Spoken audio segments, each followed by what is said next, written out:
palavra.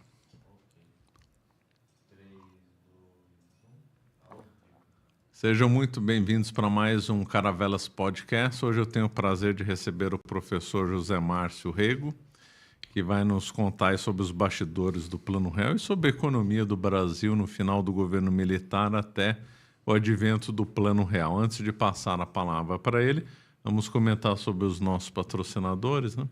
Então, a Escola da Verdade Histórica, que ela está com a promoção que vai só até amanhã. Temos o B-Way. Você que não sabe inglês, está perdendo tempo, faça logo o curso B-Way do Jonas Bressan. Temos o nosso método de estudo, o método Ler. A livraria, sempre com bons títulos e bons descontos. E só. Então, muito obrigado, professor José Márcio Rego. Conte um pouco da sua história. Bom, eu ia começar a contar aqui para você. Todo adolescente tem aquela dúvida do que vai fazer, né?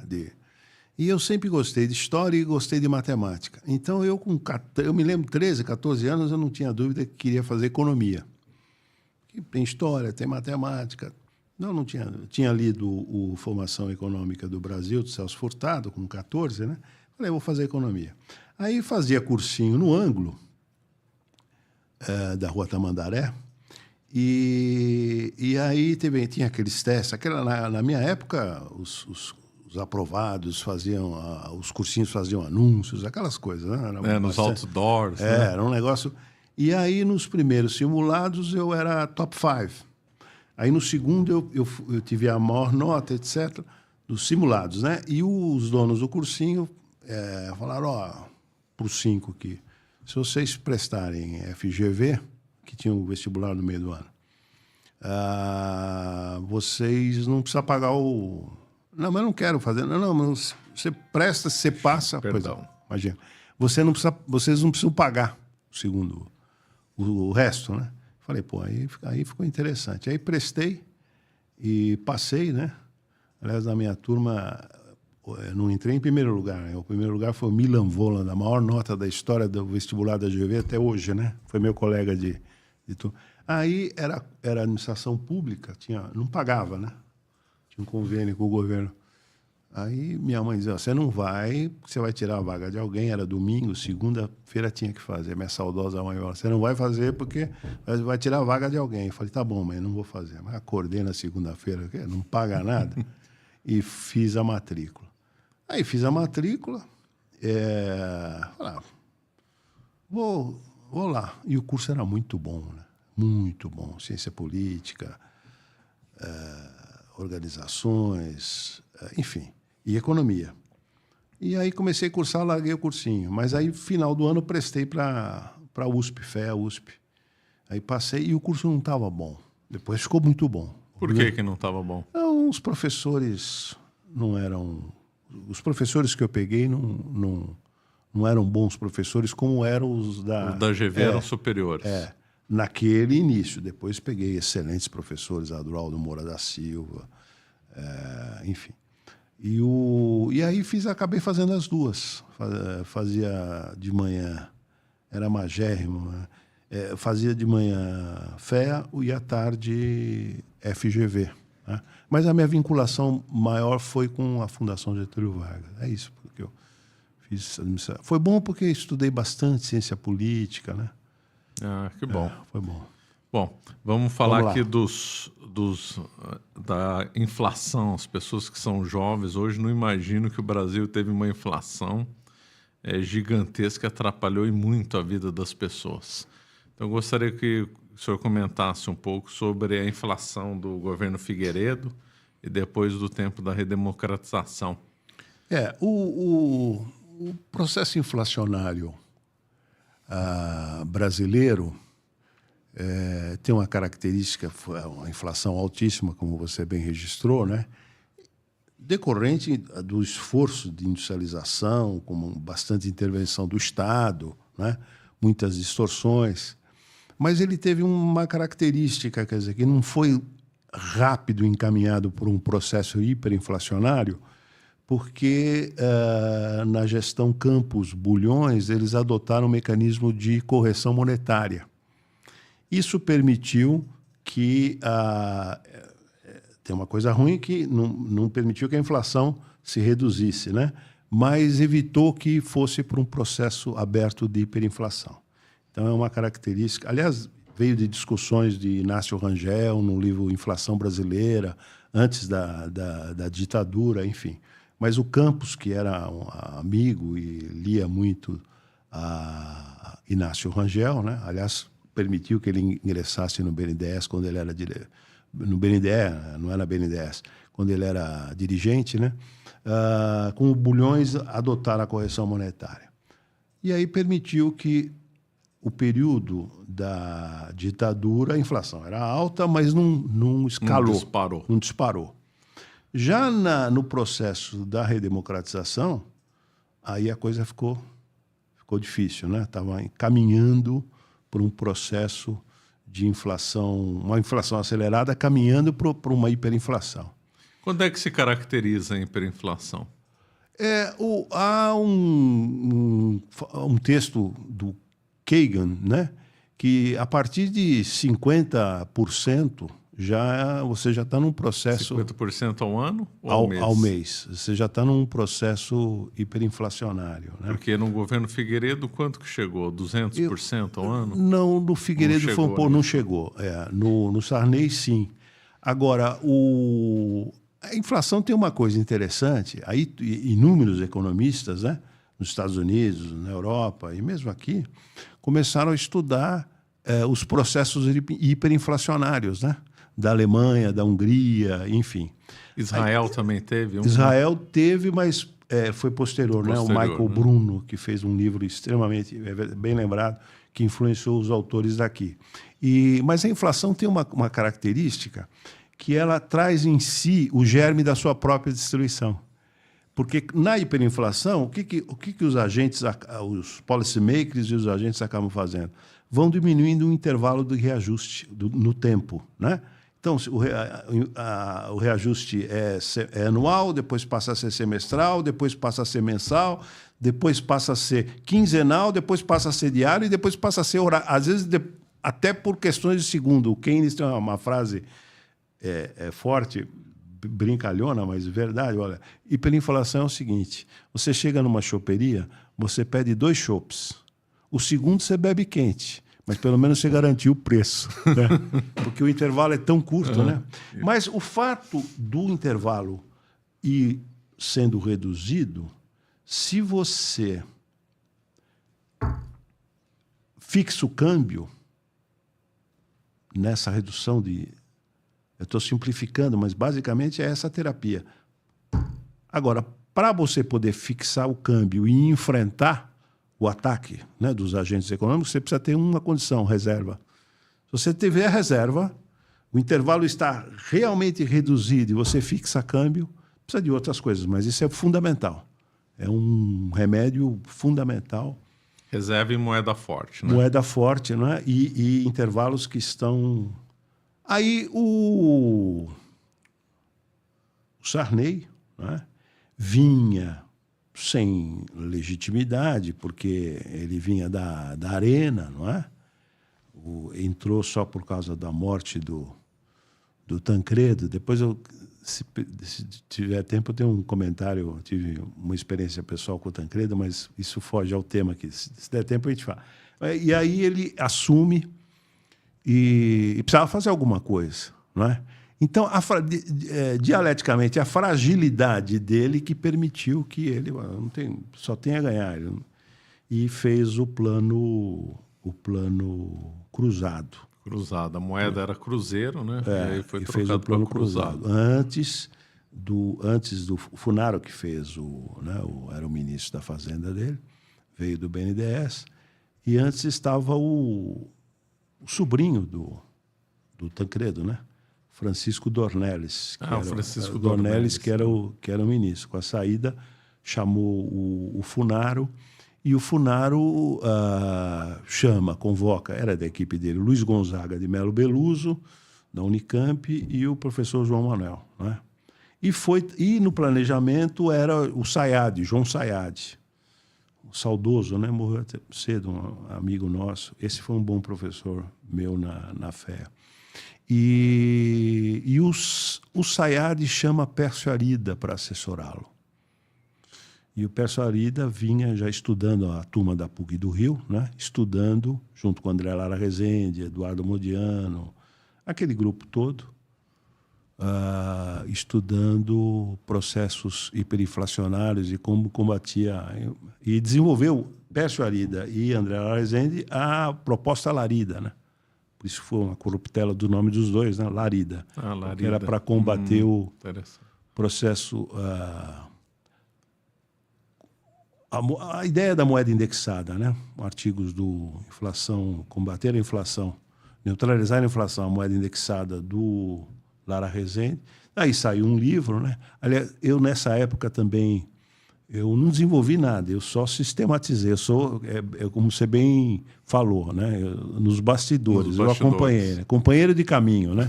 Eu não produzi teoria, eu ajudei a divulgar, ajudei na pedagogia, mas não tive nenhum mérito. O mérito todo é dessa turma. E também aqui do Brescia Pereira e o Yoshaki Nakano, né?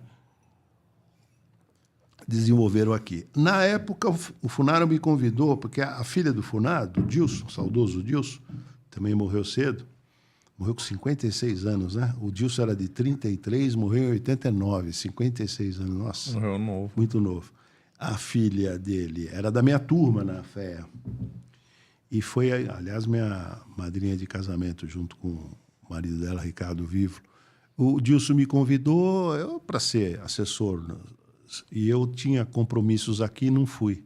E, na sequência, sai o Dilson Funaro, entra o Bresser, né? Bresser Pereira. Bresser Pereira. Bresser Pereira era ligado ao Grupo Pão de Açúcar, né? Tinha sido executivo do Pão de Açúcar, sim. Né? Quando ele entrou no Pão de Açúcar, estava inaugurando a segunda loja. Já tinha a loja da Brigadeiro, estava inaugurando a segunda loja. Quando ele saiu para ser presidente do Banespa no governo do Montoro, era a maior rede de varejo da América Latina. Isso quer dizer o seguinte, que ele o mérito maior é do Abílio, mas ele junto com o Abílio, quando eu fiz um livro junto com o Nakano em homenagem aos 70 anos do Brescia, o Abílio nos dá uma entrevista. Ele falou: Zé Márcio, eu não vou ter condições de escrever um artigo, mas eu dou uma entrevista. E aí ele fala: olha, na trajetória do Pão de Açúcar, 2 pessoas foram importantes. Eu, né, o Abílio, e o Luiz Carlos. O Luiz Carlos foi importante, foi um executivo importante. E havia sido um bom presidente do Banespa e estava... era o segundo homem no governo Montoro. E aí eu já estava fazendo parte da equipe do mundo, assessorando o governador Montoro e o Brescia Pereira. Aí não teve jeito, tive que ir fomos para Brasília, né? E aí o Bresser fez o plano Bresser. Que levou o nome dele, né? Que levou o nome dele. Aliás, o Bresser é um sortudo, porque... Isso foi em 1987, não foi? 87. O Bresser é um sortudo porque ele era o 5º nome de uma lista que o Ulisses Guimarães... Porque o Sarney indicou, na verdade, Tasso Gereissati para ser o novo ministro da Fazenda. E o Ulisses Guimarães vetou o nome dele? Não, de jeito nenhum, e sem me consultar, de jeito nenhum. Aí veja a sorte do Bresser. O Sarney falou assim: bom, então indica aí. Aí ele indicou 5 nomes, né? E o Sarney, por uma questão de elegância, chega para o Tasso. Fala: Tasso, não dá, seu nome não dá. Foi vetado, o Ulisses, tá aqui os... E aí, ele era o 5º nome, o Bresser. Tinha até Rafael de Almeida Magalhães antes do Bresser. Aí o Tasso falou: não, meu professor, porque o Tasso fez GV e o Bresser foi professor dele. Foi por causa disso, então. Ele falou: não, então põe o Bresser. O Sarney não conhecia o Bresser. Foi conhecer lá ao sindicato. Isso é complicado, né? Mas quando o presidente... Esse é um trunfo que teve o Fernando Henrique. O Itamar tinha uma enorme confiança no Fernando Henrique. Gostava, tinha confiança, conhecia. E o Fernando Henrique também conhecia bem, não sei se tinha confiança no Itamar, mas conhecia bem, né, o Itamar. Isso ajudou, né? Depois Então, eu fui lá Mas estou contando do Bresser porque é o seguinte: isso vai dando pedagogia também para os agentes econômicos. né? Teve erros no plano cruzado, teve Quais erros no plano foram os Bresser. erros do plano cruzado e do plano Bresser? Bom, do plano cruzado, resgatando, professor Marcelo, aquilo que eu falei há pouco atrás, que uma pré-condição, uma condição sine qua non, é você ter reserva. Então, fixou o câmbio, estou falando no cruzado, né? Os agentes olharam as reservas, isso não sustenta no tempo. E aí começou a ter ataque especulativo, né? Segurar alimentos, segurar a oferta, né? E aí... Né? Foi nesse tempo que teve o problema da carne, né? Exatamente. A carne sumiu dos supermercados e aí teve gerou sequestro, um câmbio lembra, negro câmbio das negro, carnes. sequestro e negociação de preço de carne. Eu lembro bem então, disso. Uma pré-condição. Também teve alguns erros, né? Por exemplo, Almir Pazianotto, que era o ministro do Trabalho, quis dar um mecanismo de gatilho e a partida da remuneração do salário mínimo teve uma majoração grande, e isso, né, os preços relativos a corroer. Mas o Brasil já tinha declarado a moratória nessa época? Não, a moratória foi antes do Bresser, foi uma concepção, aliás, um amigo meu, um economista que eu respeito, muita gente critica ele é um bom economista, mas Paulo Nogueira Batista, participei de um debate com ele semana passada, e o Paulinho, foi uma concepção do Paulo Nogueira Batista, mais a coisa da moratória, que não repercutiu bem, né? Não repercutiu bem. Aliás, eles fizeram a moratória, o presidente do Banco Central era o Fernão Bracher. Bolaram a moratória, a revelia, e ele só tomou conhecimento, Fernão Bracher, da moratória. Está muito alto aqui, talvez? Não. Só tomou conhecimento da moratória quando ela já estava encaminhada a proposta, né? Então, a moratória não foi um erro, né? Foi uma coisa boa, né? Por N aspectos que a gente pode explorar. A ausência de reservas. Também a legitimidade. É verdade que o Sarney, a popularidade dele aumentou violentamente, né? E a do Funaro, o Funaro virou um semideus. Virou. Um semideus. Foram as duas figuras mais populares do Brasil, que teriam resolvido o problema da inflação e tal. E aí também, professor Marcelo, isso foi bom para o processo de eleição dos governadores, né? É verdade, o MDB fez o Quércia virou governador, não é? Exatamente, o PMDB fez a festa. Deu um banho, fez a festa. Ocasião. Foi a festa da uva, né? Foi a festa da uva. Elegeram quem eles quiseram. Bom, aí começou a fazer água, né? Por isso também que o Funaro saiu, não em função da doença. Ele já estava doente, mas ele estava com condições, estava se tratando, etc. E entra o Bresser nessas condições. Era o quinto nome, né? Então, veja, ele não tinha uma relação de confiança. Nem o Sarney confiava muito no Bresser, e nem o Bresser... Mas ele tocou. Agora, a vantagem que teve do Cruzado e depois do plano Bresser, depois teve o Maílson, né? Teve o Maílson da Nómica, exatamente. Arroz e feijão. Quer dizer, ajudou na pedagogia dos agentes. Os agentes aprenderam, os policy makers aprenderam, e os agentes, todos os agentes econômicos também aprenderam, os empresários, enfim. Então, foi dando uma pedagogia. A pedagogia do erro, mas o erro ainda também teve o plano do Collor, né? O plano Collor antes do plano real. Foi um desastre, né? Teve o plano Collor, muito bem... Estava esquecendo de falar do plano Collor, muito bem lembrado, que foi um desastre. A ponto, olha que curiosidade. Cadê a Zélia? A Zélia acho que nem mora nos Estados Unidos. Sim, mas sumiu do cenário. Você pega o Maílson, o economista Maílson, é dono da Tendências, participa do debate. Escreveu o livro, está aí, está na cena. Tá. Política, econômica e tal. O Bresser está aí, o Funaro não está porque faleceu. A Zélia sumiu. Sumiu, é verdade. Sumiu. Ficou tão desgastada que ela mudou para os Estados Unidos. Lembra, ela casou com... Ela ficou tão coitada, ficou tão desprestigiada, né? Que quando o Chico Anísio casou com ela. Casou, né? É verdade. E a turma dizendo o seguinte, o Chico Anísio é o único comediante que casou com a piada, né? Veja, é cruel essa. É cruel. É verdade que quando lançou o Plano Collor, muito bem lembrado pelo professor, a Zélia, né, a ponto do Fernando Sabino escrever um livro, Zélia e uma Paixão, lembra disso? É verdade, ela se tornou uma figura Sim, também uma popular. figura popular, também. foi uma coisa impressionante. Mas então, Plano Collor, Plano Cruzado, Plano Bresser, Plano Arroz e Feijão, isso deu uma série de aprendizados para os policymakers. Agora, interessante é o seguinte, para uma teoria econômica, se é procedente ou não, tem que ter esse... Como é que se faz a persuasão? Como é que uma teoria vira política? Esse é um negócio... tem que ter a persuasão. É difícil persuadir. Agora, quando os teóricos viram policymakers, isso facilita muito. Então, tanto no Plano Collor, como no plano...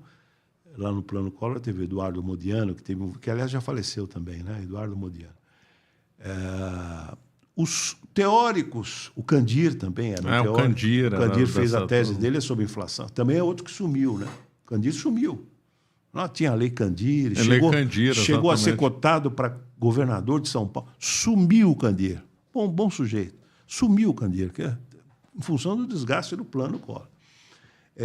Mas, então, os teóricos viraram policymakers. Isso facilita muito a aplicação. Não garante o sucesso, mas facilita a aplicação. E aí, vejam, os que haviam participado, aí nós vamos entrar, então, no Fernando Henrique, os que haviam participado e aprendido com o Plano Cruzado tiveram com o Fernando Henrique a oportunidade de voltar. Você sabe como o Fernando Henrique era ministro das Relações Exteriores. Exatamente. E em 4 meses teve 4 ministros da Fazenda. Lembra do Itamar? Teve Gustavo Krause. O recupero, não teve? Não, o recupero foi depois da saída do mas foi recupero depois da saída do Fernando Henrique. Antes do Fernando Henrique, teve Gustavo Krause, Haddad, não esse Haddad aqui, Haddad, o mineiro Haddad, e teve o Eliseu Rezende. Eliseu Rezende. Que saiu por ligações com construtores, não sei lá. O Itamar era um presidente... Essa coisa de corrupção, lembra? Teve uma suspeita com o Argrives, que era um amigão dele, ele falou, deixou fora um período até provar que não... Aí depois voltou. O Itamar era, nesse aspecto, não tinha... O Itamar era correto, né? Ficha limpa, o Itamar. E aí vem o Fernando Henrique com a saída do Eliseu Rezende. O Fernando Henrique estava até na casa do embaixador Sardenberg, e aí o Itamar localiza ele, falou, quero te convidar para ser ministro da Fazenda. Ele falou, eu vou pensar, tal. Ele não queria, a princípio, isso está nas memórias aí. Tá? Na madrugada, ele mandou nomear. Quando ele chega na tarde, a dona Ruth falou, pô, mas você não me falou nada? Eu falei para o Itamar que não ia aceitar, tal, que eu ia pensar, e ele já estava no Diário Oficial comigo. Aí não teve jeito, né? Chama o Malan, que era o negociador da dívida externa. Estava morando em Washington. Chama o... Quem chamou o Malan? O Fernando Henrique. Fernando Henrique, para trabalhar no gabinete dele. Não, ele precisava que saiu o Loyola, o presidente do Gustavo Banco Central, Loyola? Gustavo Loyola, Aí estava todo reunido, a turma do Itamar toda, e o Itamar falou, Gustavo, qual o nível das nossas reservas? Aí a equipe toda, o Loyola, ele saiu por esse motivo. Pode ter outros, mas esse foi fundamental. Não posso falar. Como não posso falar? Eu sou presidente da República. Mas eu não posso falar. Na verdade, ele devia dizer, olha, eu não posso falar na presença de tanta gente. Vamos falar reservadamente, eu falo para o senhor. Ele disse, lógico. Bom, Itamar Rompante tirou o Gustavo Loyola. Fernando Henrique já era o ministro da Economia. Da Fazenda indicado. Né? Aí o Fernando Henrique falou, um de vocês dois tem que... Aí o André Lara dá a ideia. André Lara Rezende. Se você colocar no Banco Central, eu não quero. Mas se você colocar o Pedro na presidência do Banco Central, eu cuido da negociação da dívida externa. Os dois uma relação de amizade, confiança, e os três também de si. Aí o Fernando Henrique falou, liga na hora, ele tinha um telefone direto com o presidente. Presidente, o senhor vai falar aqui com o novo presidente do Banco Central. Passa para o Malan. Aí o Malan... E agora o senhor vai falar com o novo negociador da dívida externa. E eles falam... vira. Aí chamam também o Baixa, que também não queria participar. Edmar Baixa. Edmar Baixa, Até tinha uma brincadeira. Ele era presidente do IBGE na gestão do... Se a inflação subir, o Edmar baixa. Era uma piadinha. Piada, sem graça. E o Baixa, que foi importante, porque ele criou o Fundo Social de Emergência, um arcabouço fiscal provisório para poder fazer o ataque. Veio Pércio Arida de novo, né? E então o Fernando Henrique teve esse mérito, a capacidade de reunir a equipe, já empoderada e tendo um aprendizado importante, né? O teórico eles já tinham, mas um aprendizado de policy maker importante, e a confiança do Itamar, né? Veja que interessante, o Fernando Henrique não ficou 10 meses como ministro. E logo depois ele foi ser candidato a presidente. Quer dizer, o Plano Real catapultou ele para ser candidato e ganhar no primeiro turno. Duas vezes no primeiro turno. E o plano viabilizou, não é? Uma ocasião... Quem que o senhor acha que é o principal cabeça do Plano Real? Ou se teve mais de um? Teve mais de um, mas 2 caras que você tem que... na verdade, 3, né? Mas 2 caras que, do ponto de vista teórico, é fundamental, é o Pércio Arida e o André Rezende. Sem eles, a teoria... Né? O Bresser também contribuiu, mas estamos falando do Plano Real, tá certo? A proposta Alarida é fundamental. E na operacionalização, um cara fundamental, aliás, ele depois vira presidente do Banco Central, é o Gustavo Barroso Franco. Gustavo Franco, professor Marcelo, foi fundamental. Aliás, depois dá um certo problema, porque ele, na condição de presidente do Banco Central, ele não queria mexer no câmbio. Porque a partida porque da tecnologia é fixar o câmbio, tá certo? E foi fixado. Foi 1 para 1, né? Não, nem foi 83 centavos. O real chegou a valer mais que o dólar. Mais que o dólar no período. E aí, a manutenção, Marcelo, desse câmbio, não fixo, mas muito forte em relação ao dólar, quase semifixo, foi do Gustavo. E a ponto da divergência do Pércio sair, já em 96, o Pércio queria que mudasse o câmbio. 97, aí ele sai já, né? Aí, em 98, a turma queria, na academia, no governo, tal. O Fernando Henrique falou, agora, em 98, não vai mexer no câmbio. Claro, é a época da eleição. Pô, né? Tanto é verdade, Marcelo, que em janeiro ele defenestra o Gustavo. Só que aí acontece uma coisa impressionante. Mas antes do senhor falar isso, vamos comentar que a transição teve a URV, né? Que foi fundamental. Que é a URV. Eu lembro das tabelinhas da URV. A URV, na verdade, é o desdobramento da ideia da moeda indexada, do André Lara e do Pércio Arida. É a moeda indexada. Porque tem uma restrição jurídica, né? Que a moeda não podia ter essas 2 características. Então, eles criaram a URV, que foi fundamental. Foi fundamental. Depois uma URV era R$1? Era a paridade? Depois aí virou o real. Um URV virou real. Não. Mas teve um período de transição que não era uma moeda, era um indexador. Né? Que depois virou moeda. Mas na saída, deixa eu só ir lá para lá, depois eu volto. Bom, na saída do Gustavo Franco, o diretor de política monetária, que era o Chico Lopes, aconteceu 2 episódios traumáticos, né? O Fernando Henrique falou, aí não tinha quem? O Pércio Arida já tinha saído antes, Gustavo Franco ele tinha dispensado, e a única proposta que ele tinha era a banda diagonal endógena do Chico Lopes. Agora, a saída de câmbio é que nem saída de gafieira, né? Ou de salão de festa pegando fogo, né? Todo mundo sai correndo. Sai correndo, atropela, uma loucura. Tanto é verdade que, eu lembro, o Fernando Henrique mostra para alguns economistas e para o André Lara Rezende a banda de Algarandói. Ele lê, fala, presidente, isso aqui é uma loucura. Isso aqui é uma loucura. Mas não tenho saída, eu vou fazer. Até algumas pessoas dizem que houve muita especulação de... Eu não quero acusar ninguém, mas de inside information, né? Quer dizer, ele vai fazer? Vai. Então, muita gente se posicionou... favorável no sentido Em uma semana, 15 dias, se fez fortuna, viu? Com essa informação privilegiada, né? E não do André, mas a coisa vazou, enfim. E o dólar saiu de quanto para quanto, o senhor lembra?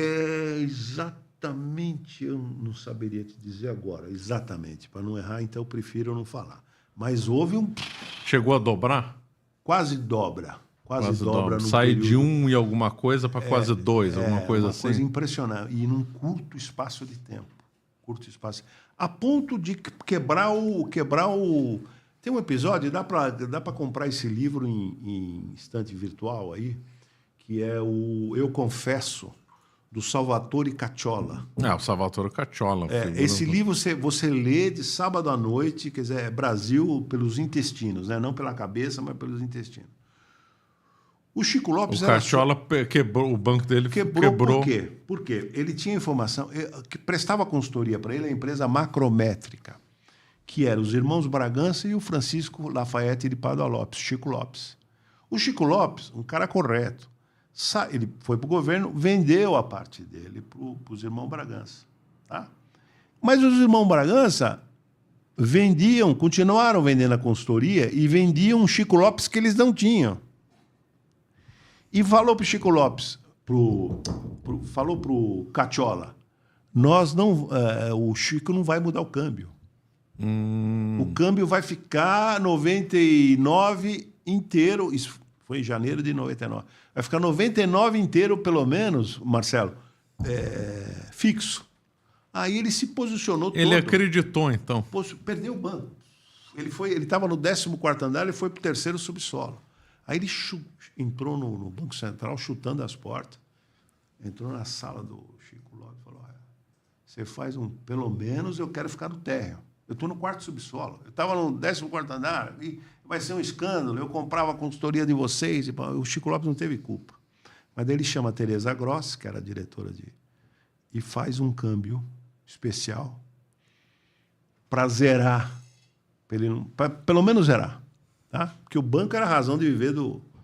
Isso vai no depoimento dele no Senado. Lembra daquela senadora nordestina? Helena, como é que é? Heloísa Helena? Heloísa Helena, da voz de prisão. O senhor fala? Não posso falar. Como não posso? Eu tenho que falar. O Chico Lopes não era habilidoso do ponto de vista político, um cara espetacular, inteligentíssimo. Foi importantíssimo no plano cruzado, no plano Bresser, mas não é habilidoso politicamente. Saiu preso. Ele saiu preso. Ela deu voz de prisão. Uma loucura, né? Que loucura. Depois o Cacciola foi processado. O Cacciola fugiu. Foi para a Interpol. Interpol fugiu. E aí ele cometeu um erro. Ele italiano. A Itália acho que não tem extradição. Não pode mas ele foi ver um jogo. Ele foi ver um tipo campeonato de tênis. Em Mônaco. Ele foi preso em Mônaco e cumpriu pena no Brasil, não sei onde. Acho que em Taubaté. E aí depois voltou para a Itália. Sofreu muito o Cacciola, né? Porque ele confiou. Eu no lugar dele, você no lugar dele, eu estou comprando a consultoria dos caras, pô. Mas um erro, né? Mas olha, mas o Fernando Henrique se reelegeu. Porque se ele tivesse mexido no câmbio antes ele não teria sido reeleito, né? Não teria. Porque a inflação deu um salto, o câmbio desvalorizou, muita gente perdeu dinheiro. Agora, o Fernando Depois estabilizou, né? Depois o câmbio voltou a estabilizar. Porque o Armínio Fraga... Aí tem uma coisa interessantíssima, que é a coisa do tripé, né? Armínio Fraga com a saída do Chico Lopes. Armínio Fraga ele não falando, a fala dele é meio tati-bitati, assim, ele não é um grande orador, mas é um cara espetacular, com a formação e inteligentíssimo, né? E com uma experiência internacional, havia sido trabalhado com o Jorge Soros, etc. E aí o que eles fizeram? Junto com o Sérgio Verlan, diretor de política econômica, né? O câmbio, os juros foi lá para cima, a coisa do tripé, né? Combate à inflação com política de juros, né? Que depois o Meirelles fez, continuou na gestão do Lula, enfim. Então, gostaria que o senhor comentasse esse tripé. Tripé foi criação do Armínio Fraga? Foi uma adaptação. Ou já era uma coisa que já tinha antes e tal? Já estava sendo discutida, mas a adaptação foi do Armínio Fraga junto com o Sérgio Verlan, que foi marido da Maria Silvia Bastos. Maria Silvia, que foi diretora da CSN, lembra? Ah, sei, foi grande executiva. Grande executiva. Aliás, está meio assumida, não sei por que razão atualmente. E foi também da Secretaria de Finanças do Rio. O Sérgio Verlan foi o cara, junto com o Armínio, né, que adotaram, e foi importantíssimo. E está até hoje, basicamente, fundamentalmente, está até hoje essa política, né, de você combater a inflação com juros, né? É uma coisa mais sofisticada, mas simplificadamente é isso. Mas tinha uma coisa que eu queria destacar, é a capacidade de gestão e de aglutinação muito superior do Fernando Henrique, comparada com a do Sarney e comparada com a do Itamar, né? Então, o Fernando Henrique... Não dava nem para comparar, né, a gestão. E o preparo também. O Fernando Henrique, goste ou não dele, eu particularmente gosto, é um indivíduo preparadíssimo, né? O Sarney, ele próprio confessou, dizia que quem governava nos bastidores era o Ulisses Guimarães. Esse é aquele exemplo que o senhor deu, né? Veta o nome, tem que ser outro nome do agrado do Ulisses Guimarães. Aí fica difícil governar. Fica difícil, e ele entra numa... Não era, e outra, tinha toda a coisa antes da redemocratização. Ele era um homem... Ele era vice, não era vice, figura ele era escolhida. Do regime militar, ele era da Arena, né? Agora, a história está julgando ele de uma forma positiva, né? Porque era um homem, vamos dizer assim, até um escritor razoável, dizem, né? Que não, mas é um homem de paz, assim, um pacificador, o Sarney, não é um beligerante, né? Mas comparar o Sarney com Fernando Henrique, ou o próprio Itamar com o Fernando Henrique, é complicado. Agora, o Itamar também era vice, né? O Itamar também era vice. Também tinha um problema também de... O Collor era um fenômeno, né? Depois se mostrou um fenômeno... Midiático, impressionante. Bonito, falando bem, jovem, e a coisa do ataque aos Brigador, né? Ataque aos Marajás, lembram? Arrebentou com o Lula lá naquele debate. Exatamente, famoso, que foi editado também um pouco pela Globo. Também foi favorecido pela Rede Globo. Agora, veja, o Lula é impressionante, né? Eu nunca pertenci ao PT, mas o Lula, eu lembro um dia chega o Guido Manter, que é meu colega de departamento, agora está afastado, mas ô Guido, você precisa arrumar um outro cavalo, pô. Esse teu Pangaré não ganha grande prêmio. Eu dizendo para ele. Depois tive que morder a língua, né? Porque o Lula disputou 89. Perdeu. Disputou... 94, perdeu. Disputou 98. Perdeu. Disputou governo de São Paulo também. Lembra? No passado, perdeu para o Montoro. E aí ganha em 2002, né? Ganha em 2002 e praticamente 5 vezes presidente da República. Porque ele indicou a Dilma. A Dilma 2 vezes e ele está no terceiro. Em termos de êxito, não avaliando o desempenho, em termos de êxito eleitoral, ele supera o Getúlio.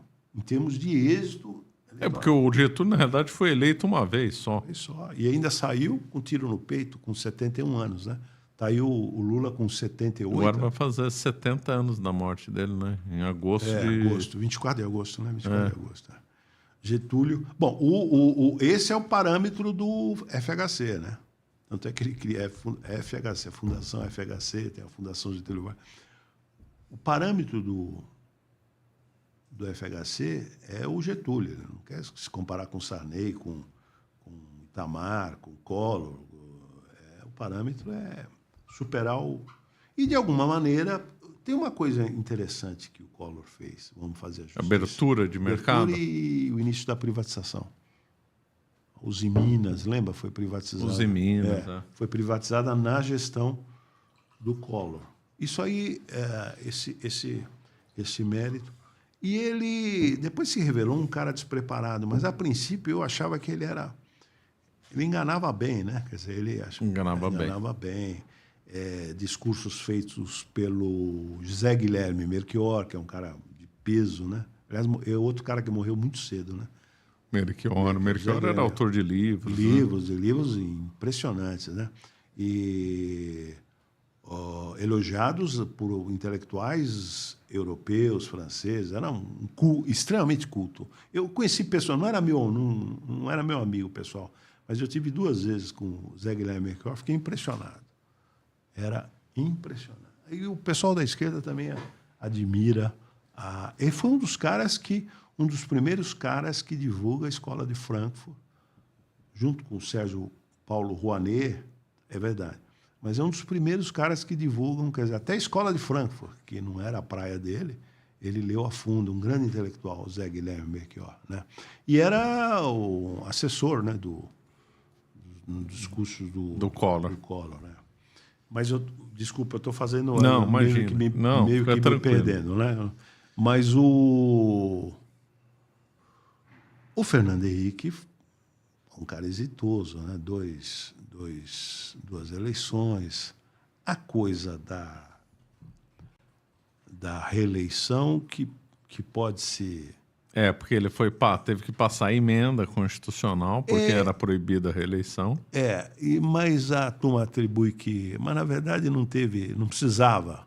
Aqueles 2 alegam que recebeu algum dinheiro, não precisava esqueci o nome dos deputados. Não precisava, né? Ele tinha também uma contribuição interessante na articulação do Serjão Mota, outro cara que morreu cedo, né?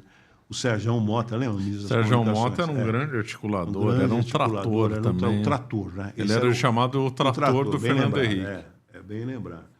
E aí ele é substituído por um outro trator, que é o Luiz Carlos Mendonça de Barros, né? Que aliás era muito amigo e que fizeram um processo interessante, polêmico, mas fizeram, das telecomunicações, né?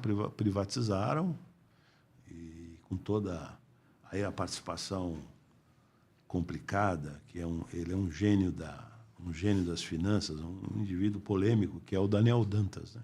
Daniel Dantas com um esquema societário sofisticado, enganou até o Citibank, né? Ele acabou com pouca participação e usando os fundos de pensão, né? Porque a privatização também é um negócio complicado, né? Sem os fundos de pensão não saía também. Por quê? Comente um pouco sobre isso. Não, é o seguinte, porque o volume de dinheiro era tão grande que as próprias instituições financeiras, os empresários que entraram, não tinha bala.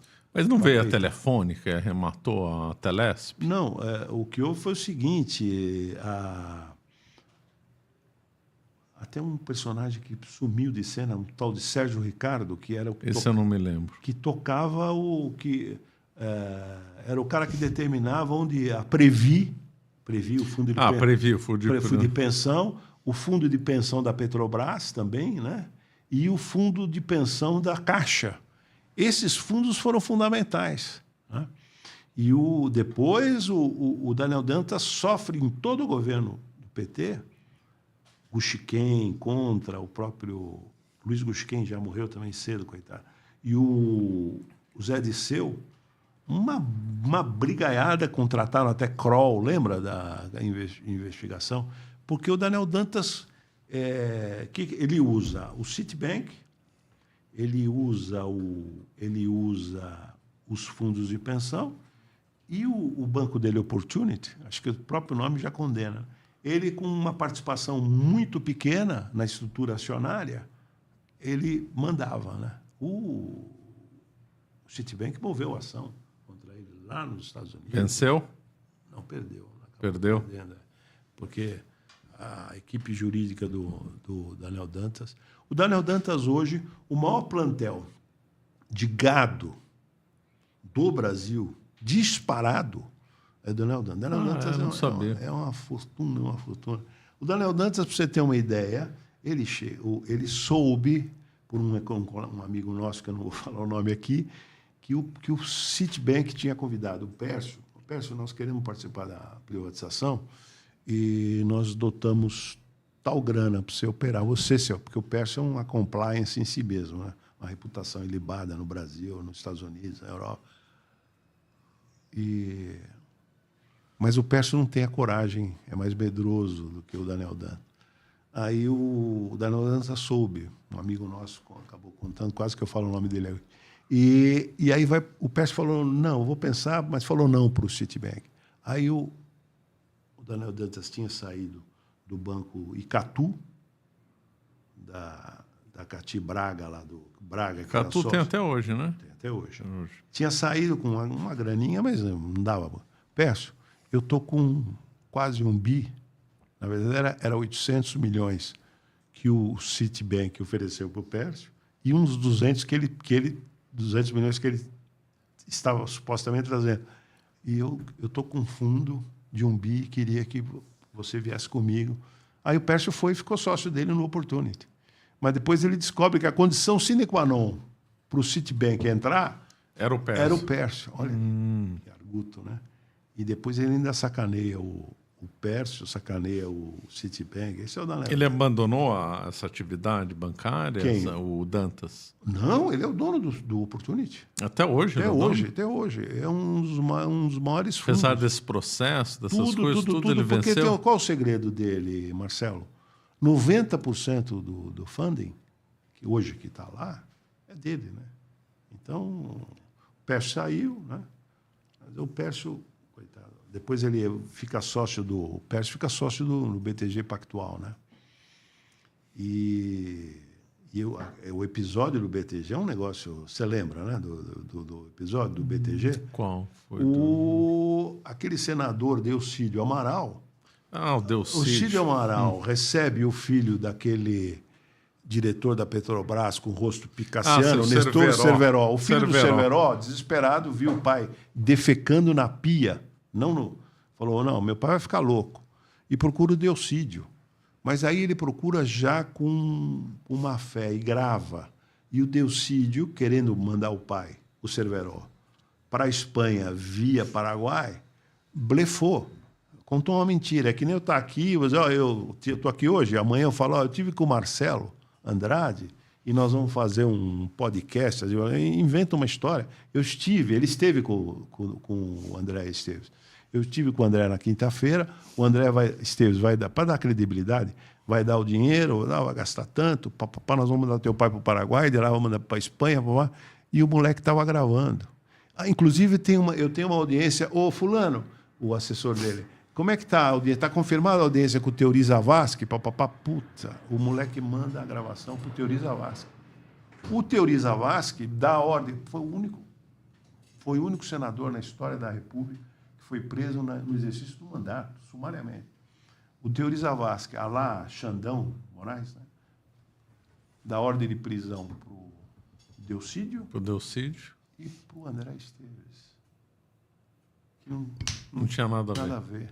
Até provar que focinho de porco não é tomada, banco é credibilidade. O ataque especulativo ao BTG foi um negócio brutal. Pércio teve que pegar 5 bi no Fundo Garantidor de Crédito, que é um fundo que os bancos têm privado. Teve que vender a Redditor, uma participação que eles tinham na Redditor, e teve que vender o banco BSI, que eles ficaram 3 anos compraram na Suíça, e venderam, não perderam dinheiro, mas venderam sem lucro, etc., para fazer caixa para enfrentar o ataque, senão... E o Pércio é uma compliance, né? Aí o que aconteceu?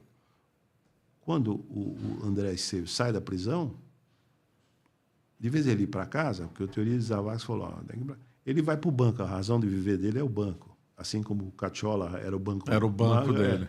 Ele foi para o banco, saiu da prisão, foi para o banco. todo mundo que recebeu. O André é um banqueiro fenomenal, né? Todo mundo... André, você está aqui. Todo mundo...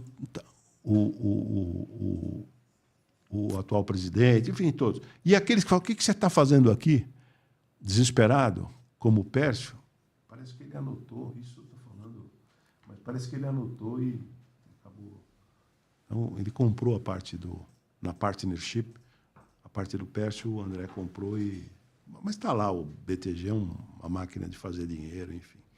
Mas isso, para o bem ou para o mal, essa porta giratória é um negócio complicado, né?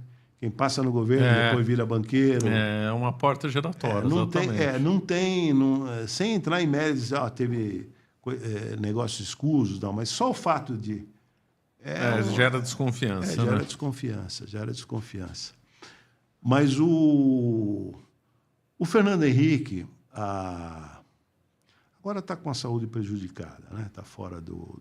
Ele já é bem idoso. Quantos anos ele tem? Ele faz agora em junho, ele é de 31, ele faz agora em junho 93. 93.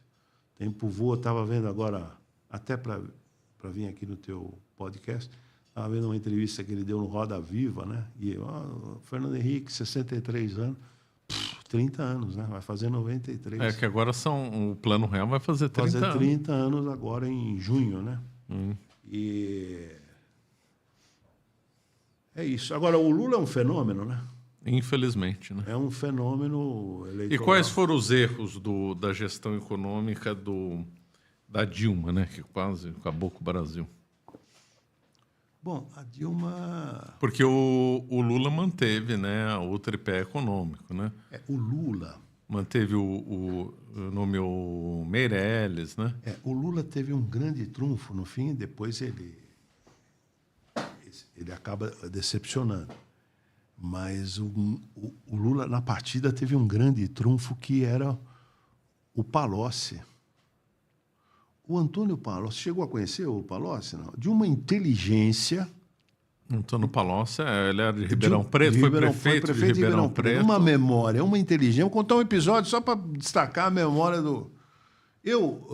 O Guido foi nomeado ministro do Planejamento, do meu departamento, o diretor da escola falou, Zé Márcio, você vai, a escola te paga a passagem, você vai representando os colegas na posse Era 7 de janeiro, eu me equivoquei, tirei a passagem, achei que era 2 de janeiro. 2 de janeiro era a posse do Palocci. 2 ou 3 de janeiro, agora não me lembro. 2 de janeiro, a posse do Palocci. Chego lá, falei, estou em Roma, vou ver lá o Papa, né? Aquela fila, até o noivo da Marta, o então noivo da Marta, aquele francês lá, não esse, o Márcio Toledo, o outro, Vermuz, esqueci o apelido dele. Furou a fila, foi vaiado, tinha... Aí que eu chego na hora de cumprimentar, prazer, ministro. Prazer, né? Sucesso, tal. Prazer que estivesse conhecendo. Nós nos conhecemos. Aí eu fiz uma cara assim de... Maurílio Biagi nos apresentou na posse do Celso Laffer no Ministério das Relações Exteriores. Falei, ministro, estou impressionado. Com a memória, né? Ou a minha personalidade é muito marcante, que não é, ou com a tua memória, né? Aí ele deu uma risadinha, ou as duas coisas. Aliás, não vi o Maurílio aqui. Maurílio foi meu sócio numa usina em Goiás. Claro, né? o Maurílio Marques? Maurílio Biagi. Biagi. Aliás, não vi o Maurílio aqui. E realmente o Maurílio não estava em Nova York. Quer dizer, milhares de pessoas falaram, não viu o Maurílio aqui. Olha que memória impressionante. Memória. Estupidamente inteligente. Mas estupidamente azarado também, né? Porque você sabe como é que ele sai do governo do Lula, né? Não estou lembrado, não. Do governo do Lula, ele sai porque... do Mensalão, não foi? Envolvido no Mensalão? Não.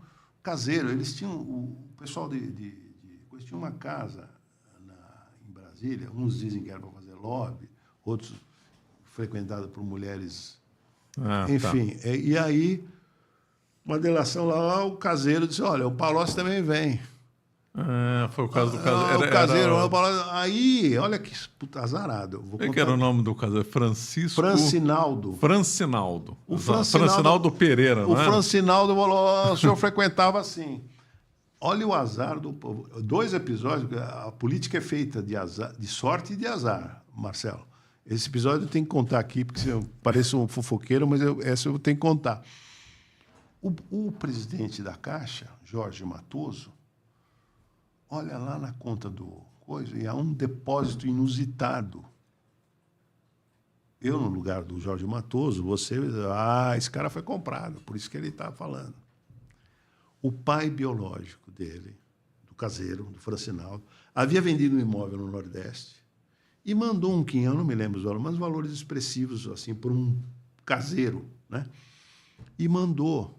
E o Jorge Matoso mandou vazar, Paraná, olha, compraram o cara, por isso. E aí deu problema, porque quebra de sigilo bancário pelo presidente da Caixa, e o dinheiro era legítimo. Aí saiu, o Palocci saiu. Aí o Palocci foi o coordenador da reeleição da Dilma. No interstício temporal de outubro a dezembro, a empresa dele de consultoria, a Projeto, deu consultoria para bancos, eu não vou falar os nomes aqui, para algumas empresas, etc. E os fiscais do ISS aqui da prefeitura vazaram, por outra razão. Perdão. Por outra razão, divulgaram recolhimentos, né? E a Projeto recolheu direitinho, mas era muita grana.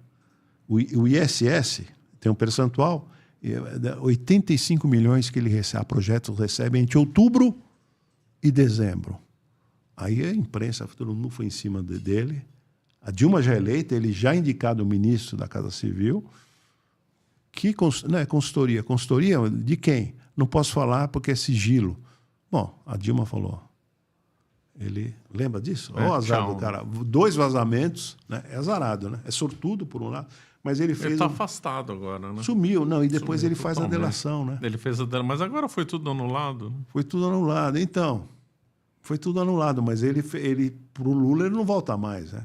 Não. A política é porque ele fica como delator. E o Dirceu não delatou ninguém. Entendeu? É. O Palocci é um sortudo, mas o Palocci, se não tivesse saído com a coisa do caso do Francinaldo, ele ia ser o cara no lugar da Dilma. Concorda? Era, provavelmente. Provavelmente. Seria o presidente indicado, seria presidente do Brasil. E você quer que eu te falo? Melhor do que a Dilma. Seria Dilma. um presidente, o Palocci era um cara, entendeu? Quais foram os erros o que se chama Dilma 2, né? Da gestão econômica? Bom, a Dilma, além da econômica, já falo da econômica, a Dilma também tem um estilo comportamental dificílimo, né? Não tem a capacidade conciliatória ou do Fernando Henrique, e nem a do Lula ela tem, né? A impressão que me dá é que ela não estava preparada.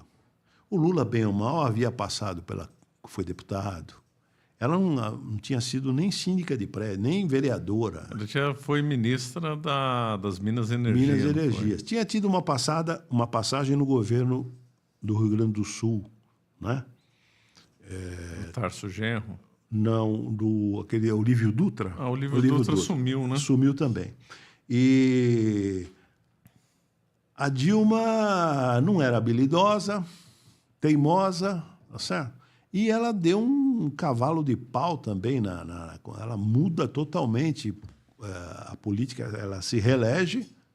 Ela é sortuda também. Elegeu por pouco, né? Por pouco, mas se reelege, né? Apertado. O Aécio quis até questionar. E ela, ato contínuo, dá uma guinada, dá um cavalo de pau, chamando o Joaquim Levy, né? Aí todo mundo falou, pô, aqui, o partido, e, enfim. O cenário mudou, né? E veio o impeachment, né? Tem até um livro interessante de um ex-aluno meu, hoje já é professor, Perigosas Pedaladas, né? João Vilaverde. É um livro que dá para se ler com proveito, né? Mostrando a Dilma não foi bem na política econômica, no estilo comportamento. E depois a forma dela se expressar, né? Contraditória. Virou cheio de anedotas. Virou motivo de anedota. Estocar vento. E tem um episódio que Está disponível no YouTube, os teus internautas, ouvintes podem checar e ver que eu não estou exagerando. Ela diz o seguinte, está disponível, essa eu vou contar que eu não resisto.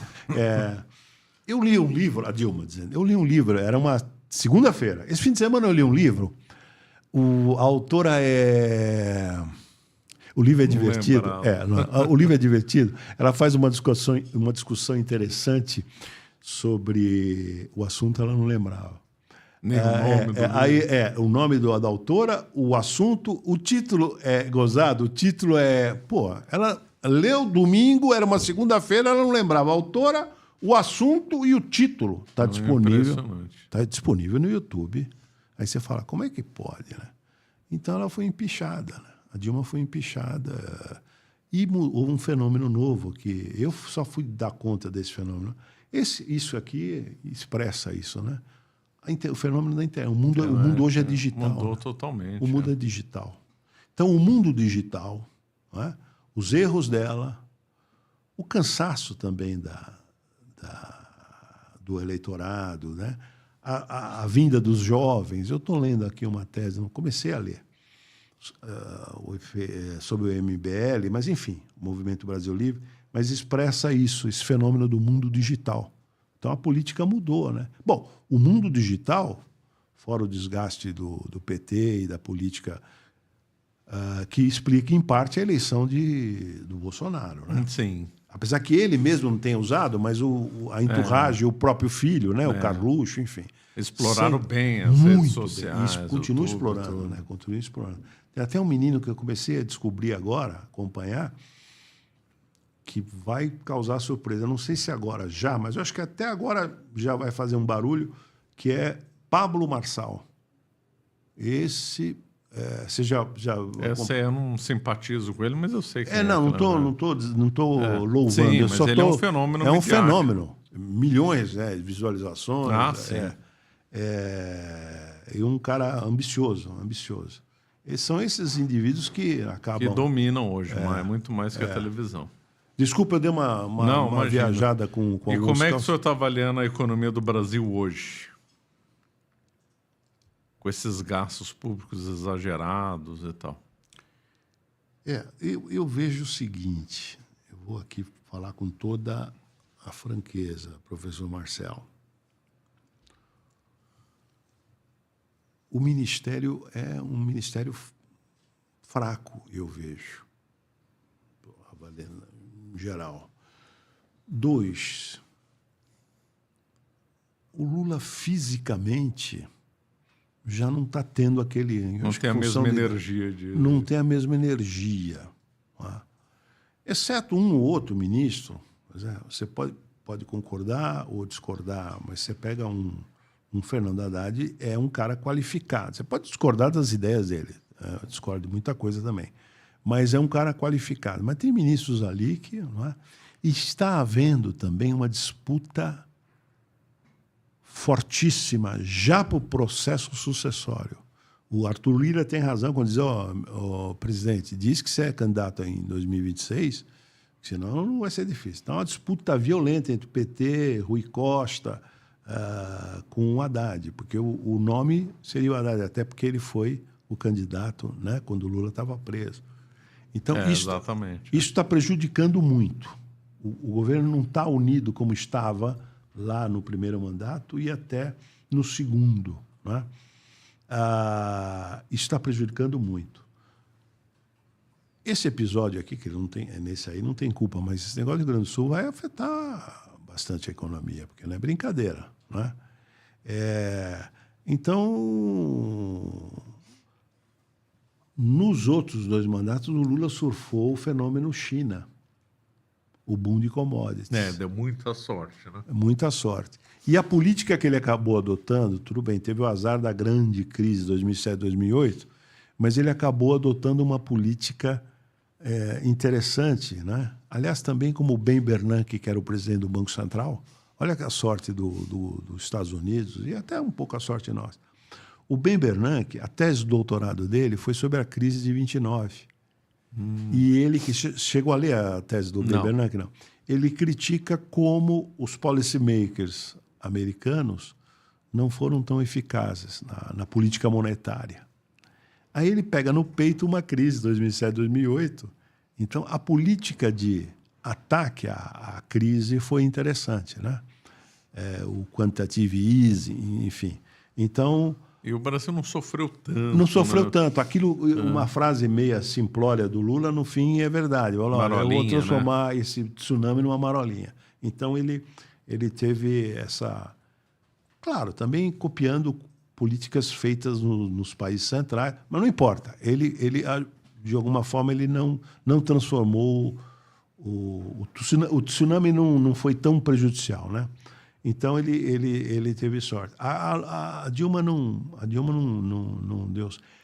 Ela tem uma sorte do ponto de vista pessoal, sim, porque, vejam, na decisão do impeachment, foi feita uma gambiarra ali do Renan Calheiros com o Lewandowski, que possibilitou ela continuar com os direitos políticos. Mas ela perdeu a eleição no Senado. Perdeu no Senado para o Pacheco. Ela estava tão desprestigiada, né? Isso lá em Minas, né? Em Minas. Mas está aí, voltou, está na presidenta dos BRICS, né? Enfim, eu acho que vamos ter surpresa em 2026, viu? Vamos ter surpresa. O senhor acha que a economia do Brasil está indo... Não, está ruim mesmo, não, estão falando, ou estão exagerando? Não, eu acho que não está tão ruim assim como talvez o jeito que você... Não sei a ênfase que você está dando. Mas precisa ter uma unidade maior, não é? Até esse menino que é ex-aluno meu, está cotado para ser o novo presidente do Banco Central. Estupidamente inteligente, preparadíssimo, jovem, Gabriel Galípolo, é o atual diretor de política monetária, né? Preparado. Na parte econômica tem uma equipe preparada. Aquele menino que vem há anos estudando a reforma tributária, Bernard Api. Aliás, valeria a pena você, uma ocasião, se você quiser, eu posso até entrar em contato, trazê-lo aqui. Bernard Api é o cara que bolou a reforma tributária, né? Muito sério, né? Eu estive com ele há uma semana, numa residência, ouvindo ele falar, e o Bernardo Apid chama atenção para uma coisa interessante, aí eu volto para o Fernando Henrique para dizer, ele dizendo o processo, a transição do FHC para o primeiro Lula, aliás, o Palocci foi indicado pelo Lula para ser articulador político, articulador político, foi um negócio de primeiro mundo. A transição civilizada, abriu-se tudo, né? Claro, depois eles deram um abraço lá. Um negócio de primeiro mundo, democrático. Mas o dólar chegou a disparar com a eleição do Lula, né? Em dezembro. O dólar disparou antes da eleição do Lula. Sim, mas daí é aquela famosa carta aos brasileiros. Os brasileiros, aí acomodou e o dólar voltou a cair, né? Um livro que lê de Cigarra à Formiga, do Palocci, interessante, se lê com proveito. Uma ocasião, eu visitei o Guido. O Guido é meu amigo até hoje. O Palocci nunca foi meu amigo, né? Tanto é que ele conheci na posse do Celso Laffer. E um dia eu visito aqui o Guido, o Guido era ministro, o gabinete era na Paulista, na Caixa Econômica Federal, e eu estou com um monte de livro assim. Pô, mas você está lendo porcaria agora, Zé Márcio? Era o livro do Palocci, de Cigarras às Formigas, né? Onde ele relata, inclusive, a carta aos brasileiros. O Palocci foi um cara interessante, viu? Deu azar, como eu acabei falando. Mas falei pouco do Fernando Henrique, mas eu acho que é o suficiente, né? E o que o senhor está achando da Argentina, do governo Milei? A inflação está caindo, está fazendo um ajuste lá. Como é que o senhor pensa? Olha, eu vou ser sincero para você, eu não parei para analisar de uma forma séria. Então, eu não teria condições de fazer uma avaliação rigorosa, tá? Agora, o cara é um fenômeno, né? Impressionante. Agora, a Argentina, o efeito Orloff, lembra do efeito Orloff? Lembro. Bastante disso. O efeito Orloff pode chegar no Brasil. Chegar no Brasil a ponto do quê? Eu estou querendo dizer. Que, sem entrar no mérito se o Milei é bom ou ruim, a ponto de um cara inusitado, ele é inusitado, né? Ele é inusitado. A ponto de um cara diferente. Por isso, lembra quando eu falei, olha, podemos ter surpresa em 2026? Podemos ter surpresa, não o convencional, podemos ter surpresa em 2026. Até em função da ineligibilidade do Bolsonaro. Do né? Bolsonaro. Podemos ter surpresa em 2026. Vou até falar uma coisa aqui que muitos dos seus internautas podem... Você sabe que existe uma possibilidade de Aldo Rebelo ser candidato à presidência? Por qual? Pelo MDB mesmo? Pelo PMDB. Porque ele tem... Eu não sei se devia falar isso, mas estou falando aqui. Strepatum est. Porque Lula ainda gosta dele. Bolsonaro certamente gosta dele. Eu não estou fazendo aqui a apologia da candidatura, estou fazendo só esse registro, né? Para tipificar. Pode ser um homem do centro, né? Hoje é um homem do centro. E Temer gosta dele. Entendeu? E Kassab gosta dele. Então, não é o mais forte candidato, é uma possibilidade remota, etc. Mas pode ser uma surpresa. Aldo Rebelo. Um cara de origem humilde, vindo de Viçosa, em Alagoas, foi presidente da UNE. Olha só que interessante. Foi presidente da Câmara dos Deputados. Foi ministro da Defesa. É verdade, foi ministro da Defesa. Foi ministro dos Esportes. Esses estádios todos, Parará. Não tem ficha limpa, não tem um episódio. Não, ficha limpa. É um cara que sabe ouvir, tem ideias próprias, deu uma guinada interessante, né, ideologicamente. Desde o PCdoB para... E o agro ama ele. Ama. É impressionante. Os empresários gostam do Aldo. Né? Então, pode ter surpresa. Claro, eu estou falando isso em função da ineligibilidade do Bolsonaro. E o Aldo disputando com Lula em 2026, né? Agora, a turma esquece a famosa frase do Nelson Rodrigues, né? O imponderável de Almeida, o imponderável, né? Tem fatores, Tem um imponderável, exatamente. Tem fatores que todos são mortais, né? Vamos para as perguntas, Davi? Desculpa, acabo me perdendo. Mas eu acho que esqueci de perguntar, qual que é a cadeira do senhor na universidade? Eu dou não me chama de senhor, Marcelo. Eu dou... eu estou na GV, o ano que vem completa 50 anos. 50 anos de GV. Na GV. Bom, eu estou pondo também os 4 anos de graduação, tá? Porque eu entrei em 75, mas 50 anos de GV. Eu divido com o Bresser também o ano que vem paro, me aposento. Eu divido com o Bresser Estado de Desenvolvimento no doutorado. E na graduação em geral, Economia Brasileira. E escola muito boa, né? O segredo da GV é o corpo docente. E de professor mesmo, há quanto tempo? A de professor, eu fui empresário um período, porque eu tinha vocação para 3 coisas, né? Eu devia ter focado, e é por isso que eu nunca tive nenhum protagonismo, né? Eu tinha vocação política. Meu pai foi político na época do Montoro, foi amigo do Montoro, na vereança aqui em São Paulo. Eu tinha vocação política, tinha vocação acadêmica e empresarial. De vez de eu falar, não, vou ser só acadêmico, não, vou ser só político, não, vou ser só empresário. Eu quis fazer as 3 coisas ao mesmo tempo. Então, eu sempre fui coadjuvante, nunca fui protagonista. Mas levei um vidão, viu? Eu tenho histórias para contar inenarráveis. Isso que é importante, né? Levei um vidão. Agora vai sair um livro, acho que mandei alguns artigos. Mandou. Um livro dos meus 70 anos, né? E eu me senti homenageado. Pércio Aride escreve, Bresser escreve. Ótimo. Sinal de que a turma... Esse Então, Galípolo, que vai ser presidente do Banco Central, escreveu também, enfim. O Galípolo foi aluno seu. Foi meu, na PUC. O senhor deu aula na PUC também? Saí como aposentei, na PUC já aposentei. Outro dia eu visitei o presidente Temer, né? E Zé, eu falei que estava aposentado. Você já aposentou na PUC?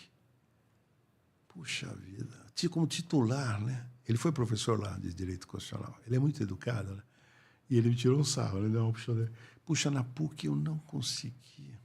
Eu não consegui me aposentar como professor titular. Aquele jeito, daquela voz dele, né? Eu só consegui me aposentar como presidente da República. Eu falei, pô, presidente, não humilha, né? Não humilha a gente. Tem pergunta? Pode, vai lá.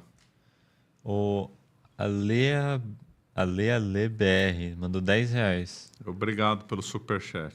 Professor, pode comentar sobre a passagem do professor Recupero no Ministério e o episódio da parabólica? O Recupero e a parabólica. O Rubens Recupero. Não. Perdão. Tá bom, desculpa. depois você dá outra parte. Não, pode falar? Pode falar. O Rubens Recupero é um grande quadro, né? Um grande quadro, uma grande referência no Itamaraty. Aliás, ele foi assessor já do Sarney, né? Era ele e o Marcílio Marques de Moreira que ajudavam o Sarney como assessor especial, né? Um grande cara, né? E o filho também é um grande acadêmico na USP. Mas deu um baita de um azar, né? Isso é todo mundo... A frase dele eu não tenho escrúpulo, mas é a forma de dizer... Não foi ele que falou, eu não sou ministro, estou ministro, não é dele? Não, mas a frase dele, que acho que a sua ouvinte faz alusão, é a frase seguinte, eu não tenho escrúpulo. Mas ele estava falando com o Monfort, que tinha relação de parentesco com o Carlos Monfort da Globo. E a parabólica pegou. Eu não tenho escrúpulo. O que é bom, eu mostro. O que é ruim, eu escondo. Mas todo mundo faz. Ele quis fazer essa frase vazando, o Itamar falou, não dá. E sabe quem entra no lugar dele? O Fernando Henrique, né? Não. Quem? Não foi o Fernando Henrique? Não, entrou? O Fernando Henrique entra para sucedê-lo. Não, o Fernando Henrique já estava em campanha. Entra o Ciro Gomes.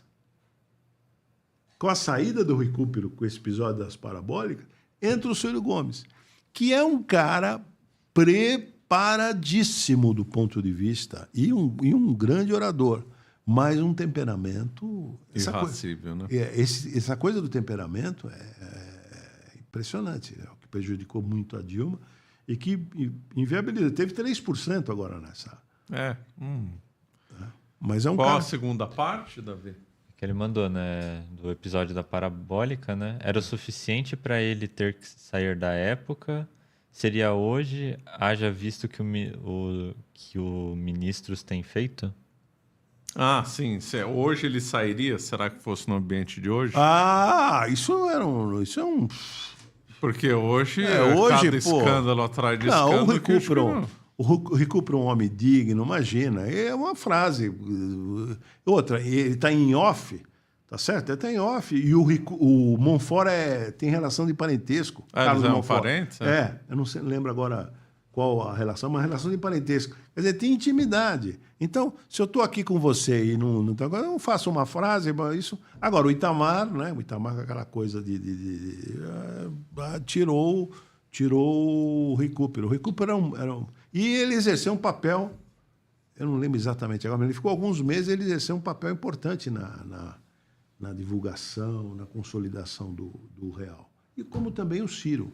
O Ciro Gomes foi um bom prefeito. O Ciro foi ministro do Fernando Henrique, né? O Ciro Gomes. Depois. Não, ele foi... Ele foi ministro da Fazenda, substituindo o Recupero. Foi ministro da Fazenda. Mas já havia sido um bom prefeito de Fortaleza, um bom governador, não é? Depois ele foi ministro do Lula, de integração. Foi ministro do Lula também. Depois ele se desentende com o Lula também. Depois ele se desentende com o Lula. Mas ele trafegou desde de PSDB e PT, né? E PDT. E PDT. Ele nunca foi do PT. Ele nunca foi do... do PT. Esse é o erro dele. Aliás, ele faz um discurso agora, se tiver tempo, curiosidade, mais por... um discurso agora. O Lupe está presente, o Lupe é o presidente do PDT e ministro da Previdência, né?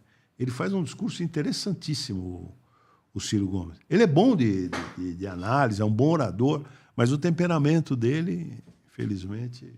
Tem mais aí, Davi?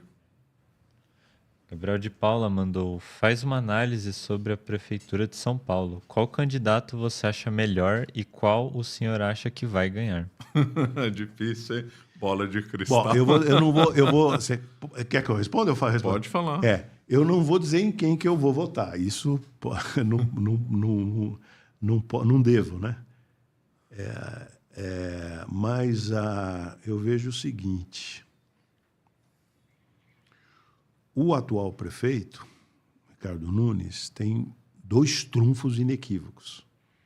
O apoio do Bolsonaro e ele está no comando da prefeitura.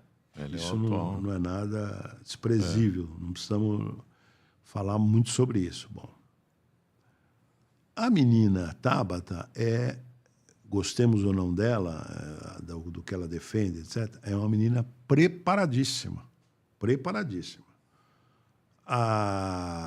Mas precisaria de mais força eleitoral, por isso que ela corre atrás daquele da Atena. Um pouco da Atena, então, né? Porque ela não tem a força... aqui? Mais para... Hã? Vim mais para cá. Eu? Não, o microfone. O microfone, tá. Assim? Tá bom. Desculpa. Tá.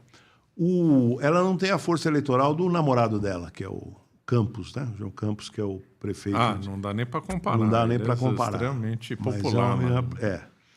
E que mais nós temos? Nós temos o Boulos, provavelmente. O Boulos, ele vem forte, mas a força dele pode...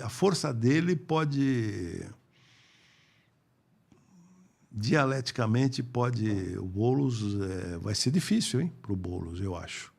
Porque a pecha, sem entrar no mérito, mas a pecha que ele tem e o movimento que ele lidera, né, é até um cara que vem se preparando, etc. Né? Vai ser uma eleição disputada. Aliás, é difícil a eleição. Eu creio que é mais difícil se eleger prefeito de São Paulo do que ganhar a presidência. Quer um exemplo? Fernando Henrique Cardoso. Ele perdeu aqui. Ganhou a presidência 2 vezes, mas perdeu aqui. Ele perdeu. Porque é uma caixa de surpresa. Não é? Perdeu para o Jânio Quadros, né? Perdeu para o Jânio Quadros. E tem um menino que pode surpreender. Eu estava comentando contigo há pouco, não sei se em off, nem é meu amigo, não quer dizer que eu estou fazendo apologia dele, mas pode surpreender, que é Pablo Marçal. Diz que é candidato pelo PRTB. Pode surpreender.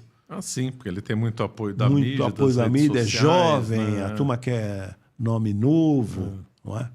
É um outsider, né? O atual prefeito precisa definir rápido quem que é o vice dele, né? Porque até agora não se definiu. Então, ele precisava definir. A Tabata conseguiu aí o da Atena, mas o da Atena teve problemas teve que operar de saúde, enfim. Mas é uma eleição... Vai ser bem... Repito, é mais difícil se eleger prefeito de São Paulo do que presidente da República. Vai lá, Davi. Tem mais? Mandou só citando aqui o Kim Kataguiri, o que você acha, e a Marina Helena. Esqueci do Kim. O Kim Kataguiri, até eu dei participei de algumas aulas, eu e o ministro Gilmar Mendes aqui na Itapeva. O Kim é extremamente inteligente, mas é muito jovem, 28 anos, eu acho, né?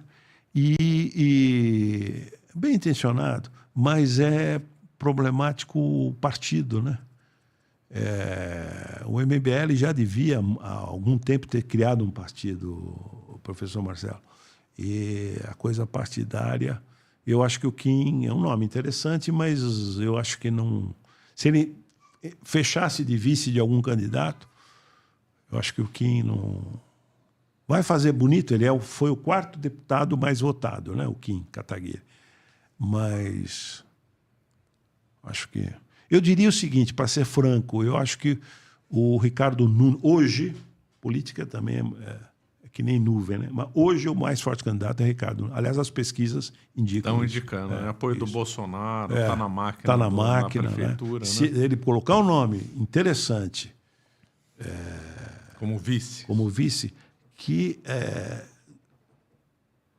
como fez o Boulos definiu, né? O Lula definiu, né? É o Lula que manda. A Marta, né?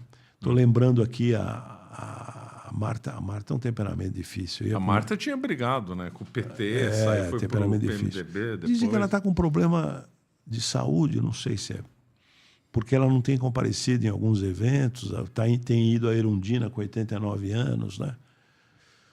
Não sei, vamos ver. Dizem que foi uma boa prefeita em São Paulo. Não, eu não gostei. Dizem, mas... E aí, Davi, tem mais? E deixa eu ver aqui. Qual foi o pior político que você teve contato? Conte uma história boa sobre o caso. O pior... Pô, eu devia falar do melhor, né? Não, eu vou preferir não falar, viu? Tá bom. Eu vou preferir não falar. Não tem problema, não. Jorge Murilo, defensor de Castro Menezes, mandou o que ele acha sobre... Defensor de quem? Defensor de Castro Menezes. Não entendi. É o nick inteiro do... Tá. O nome inteiro dele. O que ele acha sobre a autonomia do Banco Central? Olha, quando o presidente da República tem uma boa afinidade com o presidente do Banco Central, a autonomia não é um problema. A autonomia do Banco Central não é um problema. Mas se você pegar, por exemplo, agora, as rusgas, né, entre Lula e o Roberto Campos Neto, fica um negócio complicado para os agentes, né? O presidente dizendo uma coisa, o presidente do Banco Central dizendo outra, adotando uma política. Eu, a princípio, não acho ruim. Não acho ruim. Mas, para ter uma coisa consentânea, coadunada, é importante que o presidente que indique ele herdou, sem entrar no mérito se é bom, ele herdou essa de sintonia, né? De sintonia, né? Eu acho ruim. Agora,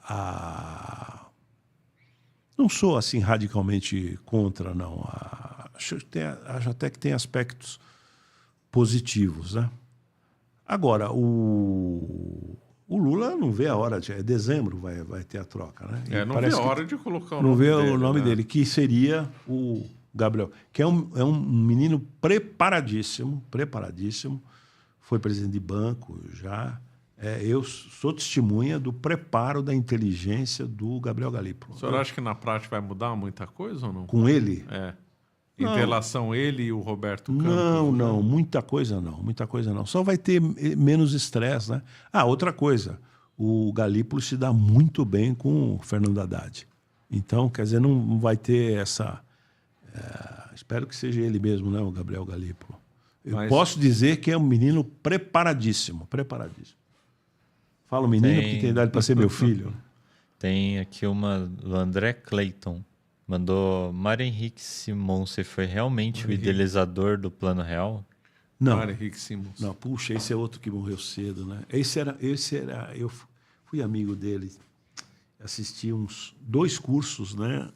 Extra ia para o Rio. Ele era muito inteligente, grande enxadrista, né? Estupidamente. A mulher dele é até melhor que ele no xadrez, a Ilusca. A mulher melhor, mas ele era assim. Uma inteligência e uma generosidade. Eu vou contar 2 episódios. Pode dar tempo ou não? Sobre o Mário Henrique Simonsen, de saudosa memória. Eu organizei junto com Ciro Biderman e Luiz Felipe Kozak foi meu orientando, o livro Conversas com Economistas Brasileiros. E nós fomos para o Rio entrevistar o Mário Henrique. Deu uma belíssima entrevista tal. E fomos para o hotel depois. 2 gravadores. Eu falei, pô, que entrevista, né, Luiz Felipe? Deixa eu ouvir um trechinho. Ele... Nada. Cirão, que não tinha o Step, né? O Step. Nada. Professor Marcelo. Nenhuma coisa. Eu quase tive um ataque cardíaco. Eram azar, 6 horas, era 6h10. Eu peguei no desespero, eu liguei para lá. A secretária atendeu. Contei, eu falei, você não vai acreditar. Espera um pouquinho, professor, ela falou. Ele ainda estava lá. Vocês estão no Rio? Vocês estão ainda no Rio? Estamos. O professor disse, pergunta se vocês podem vir amanhã às 10 horas da manhã. Marcelo, dia seguinte ele repete a entrevista. Fez um pouquinho mais compacta, porque ele tinha, mas tão boa quanto. Eu no lugar, eu vou confessar, eu no lugar perdeu... Estrepatum oeste, pô, entendeu? Ele abre um espaço de uma generosidade estupidamente inteligente, né? Agora, ele não era a habilidade política que tem o Delfim, a habilidade política que tem o Fernando Henrique, né? Mesmo